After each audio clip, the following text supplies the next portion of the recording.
I love it. I love it. I love it. Look at this. This is the greatest thing I've ever seen. Hey, I'm not surprised. Hey, what's poppin', my homies? Hope you're doing well, feeling blessed, having a good day, having a good week. This one's going to be Albazi taking on the former champion Brandon Moreno as the main event in Canada. It should be a good main event, should be a fun card. Now, guys, for anyone that wants to see my bets from last week, here's my bets from last week. I had Abus Magomedov with, who did I have? Oh yeah, I had Miktybek, and I put 250 on that. That was plus 127, and that's a loss. Then I had Jeff Nil with Magomed Ankalaev, and I put 300 on that parlay. That was a winner. And then my biggest bet was a £500 bet on Farid Basharat and Ilia Topuria. And yeah, the biggest bet, it smacked. You know, that was a 2.5 unit. I was actually going to go max bet, 5 units, 1,000 on that parlay. But then I got thinking about, you know, Max Holloway being Max Holloway. And yeah, we settled with 2.5, which was 500. Now, if you want my bets on this card, this Canadian card, the only way to do that is to join the Patreon, patreon.com/UFCGA. Alright guys, let's go. Moving into the first matchup of the card, we've got Jack Shaw taking on Youssef Zalal. This one's a banger, an absolute banger.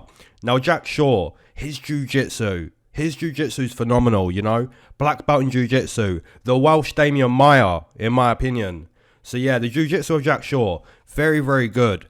But then you look at his boxing, then you look at his kickboxing, and it's more, you know, it's more basic. You know, he's got a jab, he's got a low kick. And the striking weapons of Jack Shaw, they're just kind of basic, you know what I'm saying? He'll stay safe on the feet, but he's not really going to cause much damage on the feet. I mean, look at his fight against Joanderson Brito. Joanderson Brito is smashing him with a calf kick, dusted him with a calf kick, and that calf kick is landing over and over. So you can see on the feet with Jack Shaw, he's not really causing too much damage on the feet. It's more about jiu-jitsu. He's the Welsh Damian Maia, in my opinion. However, on the flip side, Youssef Zalal, this guy's looked tremendous. You know what I'm saying? He come back to the UFC, and he's looking good. He's looking so good. Always moving the feet, showing the opponent, look, I'm never going to be stationary. And that's really something you understand when you watch Youssef Zalal. The feet are always moving. He's always showing the opponent the speed. And that's a challenge that Jack Shaw has to overcome. You know, against Joanderson Brito, it was the aggression. It was the power. It was the fact that Joanderson Brito starts 0 to 100 and Jack Shaw couldn't really compete in that fight. You know, couldn't get the takedown, couldn't allow his jiu-jitsu to win him that fight. Now, against Youssef Zalal, it's more footwork. It's more, you know, methodical. It's more technical. So in a way, this fight's kind of more difficult than the fight against Joanderson Brito. And that's not a good thing because you look at that fight and he got smashed in that fight. He got dusted in that fight. So how do you beat Youssef Zalal? You know, do you impose your jiu-jitsu? Probably. But at the same time, Youssef Zalal has improved. He has gotten better. And I kind of feel that if the fight was to stay on the feet, Youssef Zalal's going to do some nice work. You know, show the footwork, show the speed. So give me Zalal. That's the pick. Now moving into a fight between Jamey-Lyn Horth taking on Ivana Petrovic. And in this matchup here, I've been doing a lot of tape. I've done a lot of tape on Jamey-Lyn Horth. Now with Jamey-Lyn Horth, she loves to throw that right kick. You know, that right kick will go to the midsection over and over. She'll fire the right kick to the skull of the opponent. So that right kick is a major weapon in her skill set.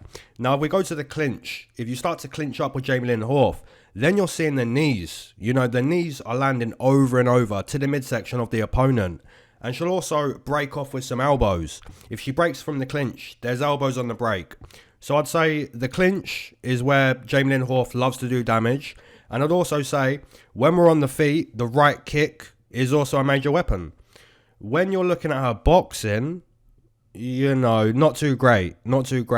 I mean, even Veronica Hardy sat her down with a couple punches here and there.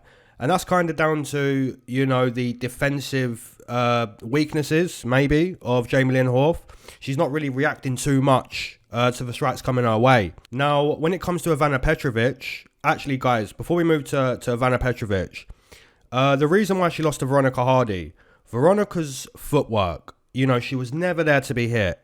Whereas against Hayley Cowan, the gymnast, she was there to strike. You know, she was there to land the right kick, to land the strikes in the clinch. Whereas against Veronica Hardy, Veronica's more experienced and just moves her feet all the time. So she couldn't find Veronica in the fight. But when you're looking at ways for Ivana Petrovic to, you know, kind of impose her game and try to win the fight, when you're looking at ways for Ivana to do that, how does she really do that? You know, can she win the clinch? Does she land more damage in the clinch? Or does she bring Jamey-Lyn Horth to the canvas and start to, you know, find dominant grappling control on the canvas and land big ground and pound there? Does she do that?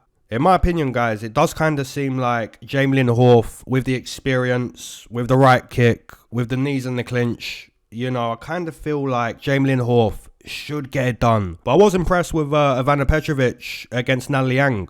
And some people will say, well, that's Anheliger. How are you impressed against Anheliger? It's not really to do with, you know, the opponent. It's more to do with the performance. You know what I'm saying? Last week, some people were saying to me, Ilia Toporia's got elite boxing. Against who? Hey, it doesn't matter against who. Just look at what Ilia's doing. Look at what Ilia's doing. Don't worry about against who. Don't worry about that. But yeah, I'll side with Jamey-Lyn Horth. Now moving into a very fun fight between Cody Gibson taking on Chad Anheliger. This one's going to be fun.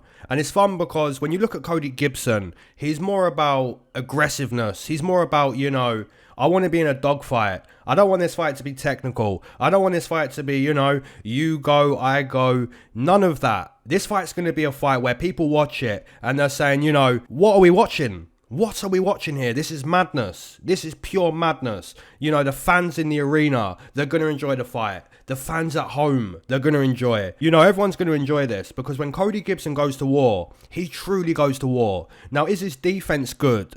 No, right? You look at his fight against Brad Katona, he got dusted. Then you look at his fight against Miles Johns, it's the same thing. You know, the defense of Cody Gibson, it's non-existent.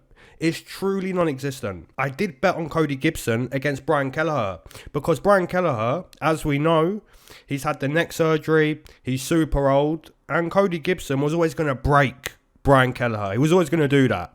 Now against Chad Anheliger, it's going to be more difficult because Chad, as we know, has a similar style to Cody Gibson. He's more about breaking down the opponent, showing the opponent, look, my cardio's here, my output's here. And that's exactly what this fight's all about. You know, we've got the monster, Chad Anheliger, versus the renegade, Cody Gibson. This is going to be a fight, man, a true fight. They're both going to throw down. Whose cardio is going to outlast? You know, who's got the better cardio? Their cardio is both good. You know what I'm saying? Who's got the better durability? They're both, you know, pretty tough. They're both pretty tough. They're both 37. The UFC's basically said, look, we're going to put on a fight where they're both the same. They're both the same, but one of them's going to be Canadian because we're in Canada, and the other one's going to be American. You know what I'm saying? This is a mirror match, a true mirror match. I'm siding with the American. I'm siding with Cody Gibson. I just think he's better than Chad Anheliger. You know, if the fight stays on the feet, we're going to get a fun fight, but I just think Cody Gibson's a little bit more aggressive, you know, a little bit more about it. Whereas Chad Anheliger, he'll kind of land the calf kick, get back to moving, and, you know, try to stay a little bit more safe. Maybe he's a bit smarter than Cody Gibson. Maybe he's got better fight IQ than Cody Gibson. But I'm still going to side with the renegade, Cody Gibson. That's the pick. Now, guys, moving into a matchup between Sidey taking on Garrett Armfield. And this one's going to be fun. Another fun fight on this card. Now, Sidey, in my opinion, is he UFC level? Is he truly UFC level? Because, you know, I'm watching his performances and the defense ain't that good. The offense isn't that good, you know. I'm not sure. I'm not sure about Sidey.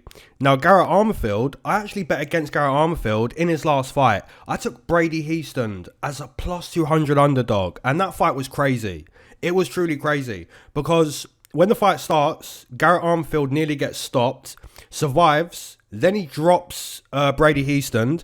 Brady Heaston survives, and that fight's just a real war, a crazy war. However, Garrett Armfield, his boxing is actually really good. It's actually very, very good. And I kind of think it's better than Sidey's. Or maybe it's on the same level. Maybe they're both, very similar in boxing styles. Because I kind of see Garrett Armfield having his moments in this fight. And I also see Sidey having his moments. It's going to be another one of those fights where we're watching it and we're thinking, this is a great fight. Another banger matchup, rounds that are tough to score. Moments where Garrett Armfield, he's looking great. Moments where Sidey, he's looking great. You get a great fight. I'm siding with the underdog, man. I'm siding with Garrett Armfield. I just think he's more proven. I think he's a little slicker than Sidey. But I could be wrong. Man.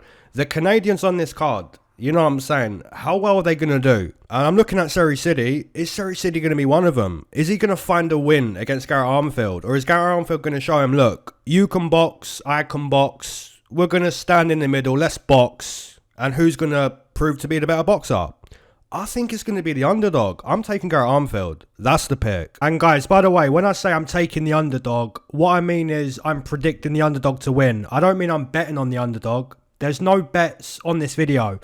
This video is a full breakdown and prediction video. If you want to know who I'm personally betting, the only way to do that is to join the Patreon, the Money City membership. And yeah, when I say I'm taking the underdog, it just means I'm picking the underdog. I'm not betting the underdog. So yeah, the pick is Garrett Armfield. Moving into a matchup here between Alexandr Romanov versus Rodrigo Nascimento. And guys, this one's going to be a 50-50 fight. Let's be honest. This one's going to be 50-50. And the reason as to why that is, when you look at Alexandr Romanov, King Kong, right? When you look at this guy, his ground and pound, his ability to smash the opponent on the canvas, it's there to see. He's a destroyer on the canvas. If he gets a takedown against Rodrigo Nascimento, that could be it. That could be fight done. And that's exactly how, Alexandr Romanov does win fights. Alexandr Romanov on the canvas, on the ground, is a destroyer. However, his cardio is just so bad. Past round 1, he's ready to quit. And that's not really what you want. You don't want that. And that's kind of the case with Alexandr Romanov. However, Rodrigo Nascimento, he does have more than 5 minutes. He does have more than one round.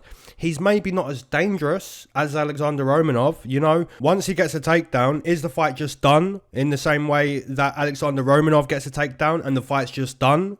Probably not. The answer is no to that. He's not as dangerous as Alexandr Romanov, but he is more of a fighter. He does have more, will to win, determination to win. Where Alexandr Romanov, past round 1, the will to win just kind of fades. It goes with the cardio. And the thing with cardio is when the cardio starts to fade, so does the will to win. So does the mentality. You know what I'm saying? And that's kind of what I see with Alexandr Romanov. I see a guy that is extremely dangerous. He'll get the fight to the canvas and the fight's done. But past round 1, I see a guy that's ready to quit. And against Rodrigo Nascimento, someone that's, coming off a loss to Derek Lewis, someone that's, pretty respectable. Rodrigo Nascimento, he may not be, the most pleasant to watch. You're watching Rodrigo, you're thinking, this isn't a champion. We're not going to see a future champion in Rodrigo Nascimento, but he is good, He does have wins over Tanner Boza. He does have wins over Latifi, and those are both split decision wins, but they are good wins. And then you're seeing, he gets a massive opportunity against Derek Lewis in the main event, doesn't go his way, but that fight goes, it goes into round 3. So I kind of feel like if we go past round 1, Rodrigo Nascimento, that's the pick. You know what I'm saying? That's the pick for me. So yeah, I'll take Rodrigo Nascimento to find a stoppage outside of round 1. Moving into a matchup between Charles Jourdain taking on Victor Henry. This one's going to be fun. It's going to be a fun fight. However, I do believe that Charles Jourdain should get the win. I do believe he should go into this fight and prove to everyone, look, it's going to be fun. It's going to be an enjoyable fight, but I'm going to win this fight. This is my fight to win. And the reason as to why I believe that, if you look at Charles Jourdain, he's 28. And Victor Henry's 37, so, you're looking at a fight here where Victor Henry is 10 years older, nearly 10 years older than Charles Jourdain. And that kind of makes me think that Charles Jourdain should be the pick, should be the play, and potentially the bet, if you're liking Charles Jourdain. How does Victor Henry win this fight? If you're Victor Henry, how do you win? Do you just kind of, double up on output against Charles Jourdain? If he throws 1 strike, you throw 2. it may not necessarily be you're doing more damage than Charles Jourdain. It just could be, you know, optic-wise, there's more to like. There's more to see. There's more to score on the side of Victor Henry. But in my opinion, you're getting a fighter that's 10 years older. This ain't Gene Silva with the KO power. This ain't Sean Woodson with the broomstick build. You know what I'm saying?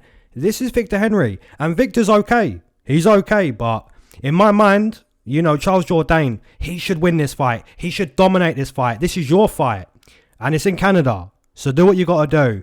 Dust him up. Give me Charles Jourdain. Now moving into a matchup between who we got, Ariane Lipski taking on Jasmine Jasdavicius. This one's going to be a fun fight, very fun. However, the style of Ariane Lipski is very different to the style of Jasmine Jasdavicius.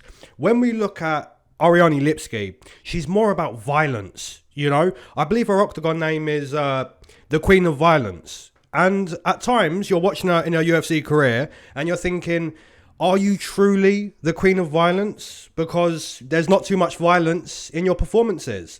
But then there's times where you do see that violence. You do see that power of Ariane Lipski. So I'm kind of wondering, does she go into this fight and truly show us, look, I'm the violent fighter here. It's not Jasmine Jasdavicius, it's me. And if this fight stays on the feet, I'm going to land big damage against the Canadian. However, and it's a massive however, because guys, when you look at Jasmine Jasdavicius, she is so tough. She is so tough to beat. You can't really beat Jasmine, you know? She's not really getting by on technique. She's getting by on physicality. She's getting by on pushing the opponent against the fence, bringing the opponent to the canvas. You know, she's more about physicality and aggressiveness. You look at her fight against Natalia Silva. You know, Natalia Silva is firing massive kicks at the opponent. Natalia Silva looks technically so good. And Jasmine Jasdavicius, in all fairness, she looks like a punch bag, right? But there's times where Jasmine's going to fight her fight. You know, push you against the fence, bring you to the canvas, and make it more about physicality. Make it more about, you know, strength. Who's got the bigger nuts, in a way, between these two? Who's got the bigger nuts? You know what I'm saying? That's kind of a style of Jasmine Jasdavicius. She wants to know, how tough are you really? How strong are you really? When I push you against the fence, you know, can you break? When I bring you to the canvas and start to smash you on the mat, are you going to get back to the feet and dust me up? Jasmine Jasdavicius, she's more about aggressiveness and physicality. And I've said time and time again, when it comes to women's mixed martial arts, you just go with the physicality. You just go with the strength. Don't worry about the technique. Don't worry about the speed. Don't worry about any of that. Just go with, you know, who's stronger. And I think it's Jasmine Jasdavicius. So that's the pick. Now, guys, moving into a very fun fight between Zahabi, the Canadian, who's on a 4-fight win streak. And not only a 4-fight win streak, but a win streak where he was an underdog in each of his fights, you know? So a good win streak for Zahabi. However, he's fighting a veteran, a true veteran of the game in Pedro Muhnoz. And if you want to see how much of a veteran Pedro Muhnoz really is, I mean, look at his last 10 fights. Look at his last 10 fights. Read the names of his last 10. And you'll truly see how much of a veteran Pedro Muhnoz really is. Now, this fight here, Zahabi, in my opinion, guys, he's actually very good at finding the chin of the opponent. And what I mean by that is the timing. The timing that Zahabi finds. He finds it very quickly. You know, you're seeing against Ricky Tercios, that was such an easy fight. Like, very easy. Because Ricky Tercios, he's essentially punching the air for 15 minutes. So that was a very easy fight for Zahabi. Then you're looking at Zahabi against Draco Rodriguez. He finds the chin. He finds the win. Then you're looking at Zahabi against Ariane. And Ariane, who's got terrible defense. He's always had, you know, blind man's defense, tough man's defense. Zahabi finds his chin, finds the win. Now, here's the thing. Pedro Muhnoz is actually very good. Like, he's very good. You know, he's been in there with Jose Aldo. He's been in there with Sean O'Malley. He's been in there with, you know, Marlon Vera. Everyone you can think of, Pedro Muhnoz has been in there with. And he's so good on the feet. You know, that calf kick of Pedro Muhnoz is literally one of the best calf kicks in the UFC. You know, that calf kick is so quick. It's so powerful. It finds the mark. And the thing is, you can't get hit too many times with those calf kicks. You just can't. Especially if you're not used to it, right? The Muay Thai strikers are so used to having those calves beat up. You know, they're constantly throwing kicks and they're constantly getting kicked. Whereas Ayman Zahabi, you know, have you really experienced a calf kick from Pedro Muhnoz? Because this weekend you're going to experience that for the first time. And Pedro Muhnoz is so tough. He's so tough, you know. You can land your best punches against someone like Pedro Muhnoz, and he's kind of going to say, well done, and throw back, you know, because that's his mentality. Pedro Muhnoz is just a real veteran, a tough veteran with phenomenal calf kicks, big power in the hands. You know, he's got big power. And he's also a black belt in jiu-jitsu. We don't typically see the jiu-jitsu of Pedro Muhnoz. You know, he's kind of gone away from that. We don't see too much of his grappling. But I'd kind of like to see Pedro Muhnoz mix it up a little bit. You know, land those calf kicks, land those big punches. But at times, if you can take the back of Ayman Zahabi, if you can find the back like mid-round 2, go to Canada and win. You know, stop this win streak of Ayman Zahabi. Find the calf kick, find the big punches. Give me the Brazilian. Give me Pedro Muhnoz. Now moving into a matchup between Mike Malott taking on Trevin Giles. And here's the thing, guys. If you like Mike Malott to win this fight, I think you probably like him to win based on his jiu-jitsu. Or you may like more about Mike Malott in this fight. I don't really like more than his jiu-jitsu. You know, if you said to me, look, how do you see Mike Malott? How do you rate him as a fighter? I think he's more about jiu-jitsu. I think he's more about, you know, world-class grappling. I don't really see a Muay Thai guy on the feet. I do see big power. You know, you look at the way he dusted, what's his name? Mickey Gall. That's it. He dusted Mickey Gall. And he also dusted, what's his name? Adam Fugit, right? So I think the striking of Mike Malott, there is power. There is power to Mike Malott. But I think he's more about jiu-jitsu. He's more about world-class grappling. And if he can bring Trevin Giles to the mat, then I think there's a real possibility for Mike Malott to find a finish. However, if the fight stays on the feet, then don't sleep on Trevin Giles, man. And I know some of you may say, well, look at the chin of Trevin Giles. You know, he's got a dusty jaw, dusty chin. And if you find his chin, you can send him to the King of Shadow City. You can send him to Ben Askren. I understand. But guys, he was 2-0 up against Carlos Prates. Prates is a Muay Thai monster, a Muay Thai animal. Is Mike Malott the same beast on the feet? In my opinion, no. I think he's a world-class grappler. I think he's a world-class jiu-jitsu player. But when you can get Mike Malott on the feet, he's okay. And I think Trevin Giles should do well on the feet in this fight. But if Mike Malott says, you know what, I'm just going to get this fight to the canvas, round 1, we're going to wrap him up, we're going to smoke him up like a blunt, we're going to get this fight done via submission nice and early. If he has that mindset, if he has that game plan, and he can go in there and impose that game plan to find an early submission win, that would be very impressive. It would be very impressive. Because, guys, you're looking at Mike Malott against Neil Magny. He wins that whole fight. He wins the whole fight. Then he gets tired. And as we know, when you get tired, you can become a coward. You know, it's an old saying. Fatigue will make a coward out of anyone. It doesn't matter who you are. It doesn't matter. If you get tired, you're going to start to, you know, think about, this ain't my fight. It's not my fight. And Mike Malott dominated Neil Magny. He dominated him for the whole fight. Gets tired near the end of the fight. And unfortunately, Neil Magny, being as experienced as he is, being, you know, that guy who's been around for such a long time, he smells the blood of Mike Malott. And as he smells that blood, you know, he's thinking to himself, you know what? There's a chance for me to win this fight. And he actually does find the finish. He finds a ground and pound stoppage after getting dominated all fight. Now, if you're against Trevin Giles, you know, get this fight done nice and early. You know, find a submission. Get Trevin Giles to the canvas. Because if this fight stays on the feet, that's where Trevin Giles, he kind of has a chance. He has a good chance. And I'm actually going to side with Trevin Giles. I think if this fight stays on the feet, people are going to be surprised. Potentially. I'm siding with the underdog. I haven't even seen the betting line.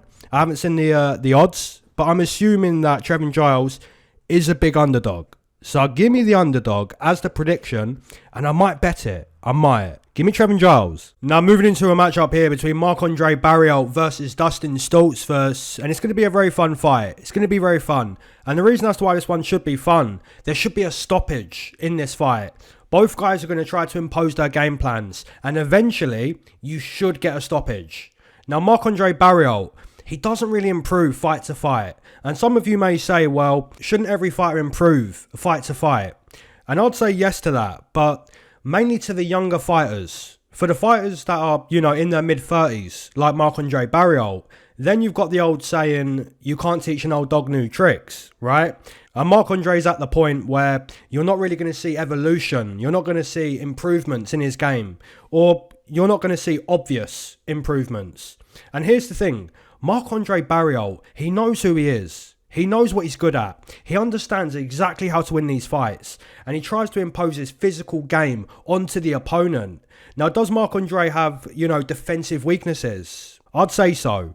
He's too square. He's too hittable. When the opponent throws their strikes, Marc-Andre is straight down the centre. You can land your strikes down the centre against Marc-Andre Barriault. He's just a little bit too hittable. But his durability is part of the process. His ability to absorb damage, then continue to fight, that's all part of the Marc-Andre process. That's part of his process in winning fights. Now, on the flip side, I think Dustin Stoltzfus probably has to rely on his grappling. Probably has to rely on his jiu-jitsu. Unless he thinks he can outlast Marc-Andre on the feet. Unless he thinks he can break Marc-Andre in a fatiguing fight where there's a lot of striking, a lot of clinch, a lot of strikes in the clinch, a lot of wrestling against the fence, a lot of, having to dig deep on the feet. If Dustin Stoltzfus believes he can beat Marc-Andre at his own game, then that would be impressive. It really would. But I think if you're Dustin Stoltzfus, you want to win the fight based on, you're better at jiu-jitsu. You're so much better at jiu-jitsu. So if you get Marc-Andre to the mat early in round 1, then, there could be a big upset on the cards in Canada. So guys, as always, it comes down to who can go in there, who can fight to a good game plan, who can impose their will, and who's got more determination to win the fight. I believe it's going to be Marc-Andre Barriault. Like I say, there's no improvements fight to fight. But he is a guy that understands how to win fights. He understands what he's good at. He'll push you against the fence. And by then, you've probably landed a few strikes. That's fine. He's going to land more in the clinch. He's going to land more against the fence. When you land your strikes in the clinch, he's kind of going to enjoy that because you're going to use energy. Then he's going to land his strikes and take more energy away from you. So he kind of, finds a way to outlast the opponent. He finds a way to break down the opponent. Now, if the opponent can, slip and rip the way Chris Curtis did, if the opponent's got, nice technical Muay Thai striking the way Chidi Njokwani does, then it's a different fight for Marc-Andre Barriault. Or if the opponent can, prove to be better in the clinch and better on the canvas, then that's another fight for Marc-Andre. You can find wins against Marc-Andre. It's just not easy. It's just not easy. And for someone like Dustin Stoltzfus, someone that doesn't necessarily have a whole lot of toughness on the feet, someone that doesn't necessarily excel in the striking on the feet, I think Dustin's got to rely on his jiu-jitsu. I think he's got to be smart in order for him to win this weekend. But for me personally, I will side with Marc-Andre. I just think he's going to break down Dustin Stoltzfus. And I think he's going to find a stoppage. So that's my pick. Now moving into a matchup here between Kyle Machado taking on Brenton Ribeiro. And guys, I've got to be completely honest. I'm not a fan of Kyle Machado. I'm not a fan of Brenton Ribeiro. I don't think either of these guys truly deserve to be in the UFC. If I'm being completely honest, and I will be. Kyle Machado, man. You look at his UFC debut, and I know he's fighting against Mick Parkin. And Mick Parkin, he is good. He is very good. He's a true prospect. But I'm just looking at Kyle Machado, and, he's so hittable. He's getting tired. He's slow. He's lazy. I'm seeing so many mistakes with Kyle Machado. And then he goes and fights Don'Tale Mayes. And Don'Tale Mayes, he's on the chopping block, you know what I'm saying? And it's the same. It's the same performance, getting tired, too hittable, too lazy, not moving his feet, not agile, not fast. I'm looking at Kyle Machado, man, and it's like, there is so much wrong with Kyle Machado. And then I'm looking at Brenton Ribeiro, who's also 0-2. I kind of agree with Topology. I kind of agree that Brenton Ribeiro should win this fight. If you look at Topology, there's like 78% picking Brenton Ribeiro. But guys, here's the thing. Here's the bad thing. When you see Topology load up on an underdog, when you see Topology like 75%, 80%, even like 65% on an underdog, they lose like 9 times out of 10. And I'm telling you, like, I get my money city bag ready. You know what I'm saying? Jose Aldo, an underdog. Topology, 90%, 80% on Jose Aldo. I'm sitting there with my money city bag on Mario Batista. I know already. You know what I'm saying? The Topology underdog betters, when they put an underdog at 70%, 80%, I'm telling you, man, just check it yourself. It's dead money. It's dead money. So according to Topology, Kyle Machado is actually the pick, but I kind of agree with Topology. There's just so much wrong in his game. There's so much wrong in his game. So I'm actually going to side with Topology that Brenton Ribeiro does win the fight. But in terms of making bets, there's no way. There's no way I'm going with Topology, who's on an underdog. You just don't do that. And are you going to go against them this time with Kyle Machado? No way. Now moving into a very fun fight. And it's a fun fight because anytime Derek Lewis graces the octagon with his aura, it's a fun fight. Because Derek Lewis is one of the most devastating heavyweight punchers we've ever seen. When Derek Lewis finds the chin of the opponent, it's destruction. We see that time and time again. One of the most violent heavyweight fighters the UFC has ever seen, the fans have ever seen. You know, that's Derek Lewis. Derek Lewis in a nutshell. Now, am I saying he's perfect? No, right? There's clearly weaknesses in the game of Derek Lewis. And we could speak about the weaknesses in his game. One of those weaknesses in his game would be, you know, he's very predictable. We know he's going to throw those flurry of punches. And if those flurry of punches don't find the mark and he doesn't find a stoppage, then it's like 2 minutes of doing nothing. And then he's got his energy back. Now I'm going to throw another flurry of punches to get the fight done. If that doesn't happen, again, it's another 2 minutes of watching the opponent and doing nothing.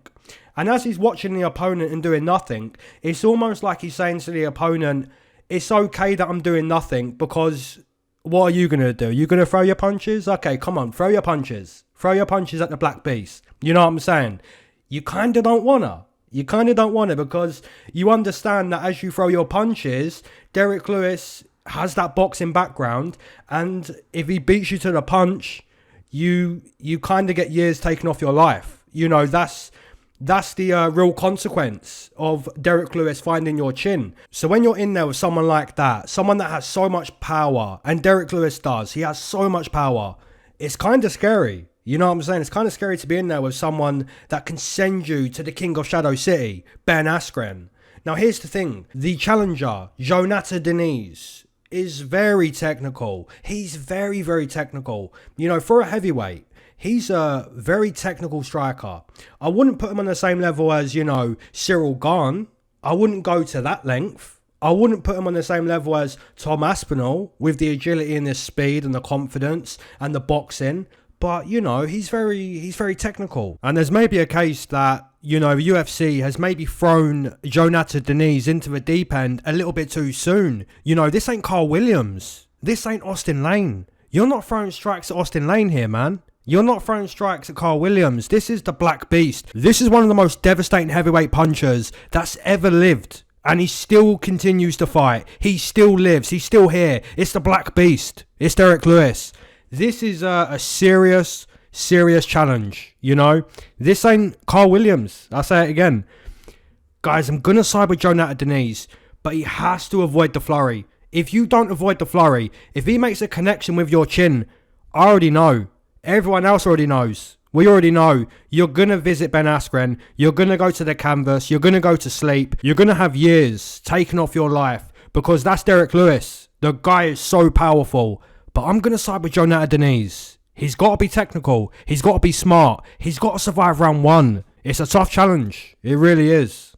Give me Jonathan Diniz. Moving into the co-main event, and a phenomenal co-main event, we've got the former champion, Rose Namajunas, versus a potential future champion, potentially, in Erin Nurmagomedov. And I give her that nickname, Erin Nurmagomedov, because she truly is a Nurmagomedov. When she brings the opponent to the canvas, you're looking at that ground and pound. You're looking at the submission game. You're looking at the ground control. And it's truly something that you would see watching a Nurmagomedov, right? Erin Blanchfield, she is the real deal. She truly is, right? Her ground control, her submission game, the ground and pound, it is so dominant and it's terrifying. It really is. However, you look at her last performance against Machado. You know, this fight, it was a tough fight. She couldn't get the opponent to the canvas and she finds herself more in the striking realm against a phenomenal striking beast in Machado. And as she finds herself in that striking realm, she loses. She loses the fight because she's not able to bring the opponent into her world. And we see with Erin Nurmagomedov, Erin Blanchfield, yeah, she's a monster. Yeah, she's a demon. But if the fight stays on the feet, then she's just another girl. She's just another fighter. She's not too special on the feet. She's not too good on the feet. And that's kind of the worry against someone who's, you know, a former champion, someone that's so good on the feet, like Rose Namajunas is, right? I'm not going to say that Rose is one of the best female strikers of all time. I'm not going to say that. I'm going to say that Rose is one of the best strikers of all time, full stop. Let's not bring in, you know, female, male. Let's not bring that into the equation. Rose Namajunas, on the feet, you're not going to teach this girl anything, you know? Ask Zhang. Ask Joanna Jędrzejczyk. You know, ask any of these girls, did you go into a fight with Rose Namajunas and teach this girl something on the feet? The answer is no. The answer is no. Rose Namajunas in the stand-up is going to be a minus 500, a minus 600 against someone like Erin Nurmagomedov, someone that's so inexperienced. And despite her inexperience, she is a monster. She is a demon. But she needs to bring the fight to where she's a demon. She needs to bring the fight to the canvas, to the grappling, to the ground control. That's where she's going to beat Rose Namajunas. If the fight stays on the feet, then it's, you know, it's a learning lesson again for Erin Nurmagomedov, Erin Blanchfield. If you're Erin Blanchfield, you make this more about, you know, I'm going to show the fans once again just how good I am on the canvas. And I understand that Rose does have the jiu-jitsu. I understand she's been in the game for a long time. But the difference between me and Rose is this. Once I get Rose to the canvas, she can't really trick me. She can't really outsmart me. She may try to sweep. She may try to, you know, throw up an armbar, throw up a triangle. She may try to do the right things to you know, get back to the feet or to finish the fight. But Erin Nurmagomedov is going to see exactly what Rose Namajunas is doing when she's doing it. And as Erin Nurmagomedov denies the sweeps and denies the submission attempts of Rose Namajunas, as she's denying that, she's now going to progress her position on the canvas. She's going to progress her grappling position. So if you're in full guard, now you break out of full guard into half guard. And from there, she's going to move into side control very quickly, very sneakily. And from there, it gets even worse. She may now collect the arm in side control, and now we're in a very dominant position in crucifix. And Erin Nurmagomedov in the crucifix position, she is a destroyer. She is an absolute demon, an absolute monster. So guys, for Rose Namajunas, it's not really a case of, you know, proving you're good enough on the canvas, proving you're good enough in the grappling. She is. You know, her jiu-jitsu is very seasoned. She's very experienced. She understands how to grapple. But for Rose Namajunas, in my opinion, it's the physicality difference, right? You're seeing at times in the career of Rose Namajunas, she gets picked up by Jessica Andrade. And the moment she gets picked up, she gets slammed onto her head. So that kind of shows you can kind of bully Rose Namajunas, right? Don't let her bully your son. But she may get bullied. You know, she may get taken to the canvas, and from there, they're both technically very good with their jiu-jitsu. It's just Erin Nurmagomedov is truly a Nurmagomedov, in my opinion, and it comes down to the physicality. Like I say, if the fight stays on the feet, then yeah, Rose Namajunas, she's like plus 110, plus 120, but in reality, on the feet, in the striking realm, you know, she's a minus 600, she's a minus 700. But she's going to get taken to the mat, in my opinion. And from there, Erin Nurmagomedov, she's a destroyer. She's a demon. That's the pick. Give me Aaron Nurmagomedov. Give me Aaron Blanchfield. Now moving into the main event, and a phenomenal main event. We've got the former champion, the assassin baby, Brandon Moreno, versus the up-and-comer, a future champion, potentially, in Amir Albazi. But Amir Albazi, he's had some time away. He's had heart surgery. He's had neck surgery. These are serious surgeries, right? You don't just pick up where you left off. And if he does just pick up where he left off, there's a lot of fans that claim where he was last seen in the octagon against Kai Kara France, he didn't even win that fight. You know, that's a close fight. But a lot of people say, Kai Kara France, he won that fight. Now, in my opinion, you go 48-47 either way. Now, it's also my opinion that Amir Albazi is very good. He's very good, man. The boxing, the grappling, the wrestling, the footwork, the speed, the toughness, the power, the accuracy. He's very, very well-rounded. Very well-rounded. And his record kind of proves that. He's undefeated in the UFC. Now, I wouldn't say Amir Albazi is like the perfect fighter or anything like that. There's no such thing as the perfect fighter. Even though if Dana White's listening, he's going to say, have you ever seen John Jones fight? He's going to say that. But guys, even looking at Brandon Moreno from back in like 2016 and 2017, his striking defense was basically non-existent. However, he improves his game, gets back to the UFC and becomes champion. That's what every fighter wants. They want to become champ. They want to be number one. And Brandon Moreno has lived that dream. He has become champion. He's done it, right? He's got to the top of the mountain. He's become number one. But now it's about, can he get back to being number one? Because when you get to the top of the mountain, it's so much tougher to get back there, right? It's so much tougher. And that's like the case that Brandon Moreno finds himself in. He's been champ, but now it's about working back to being champ. On the flip side, you've got Amir Albazi, who strongly believes he should be a champion eventually at 125. Amir Albazi believes that. He knows he's, good enough to become champ, and he's still on that climb to becoming number one. Brandon Moreno has finished that climb. He's done that climb. He's become champ. It's about reclimbing. So guys, what Amir Albazi has to do this weekend to win this fight is essentially prove to us, look, Brandon Moreno, he's past his prime, he's had his time, and it's now my time. It's Amir Albazi's time. He's got to prove that in this fight.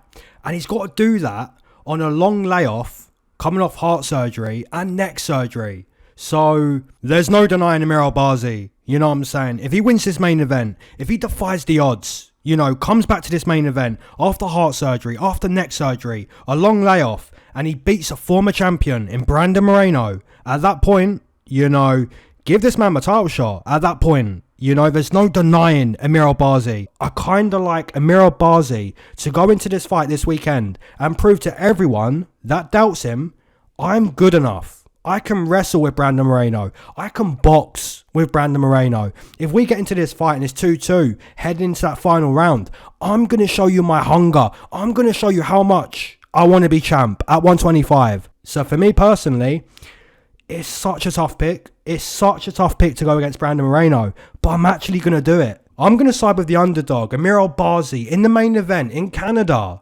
That's my pick. As always, guys, drop down your main event, your co-main event, your straight bets, your parlays, your money city bets, all the fighters you think are going to win. Let me know in the comment section below. And as always, keep your eyes to the sky, never glued to your shoes. Peace.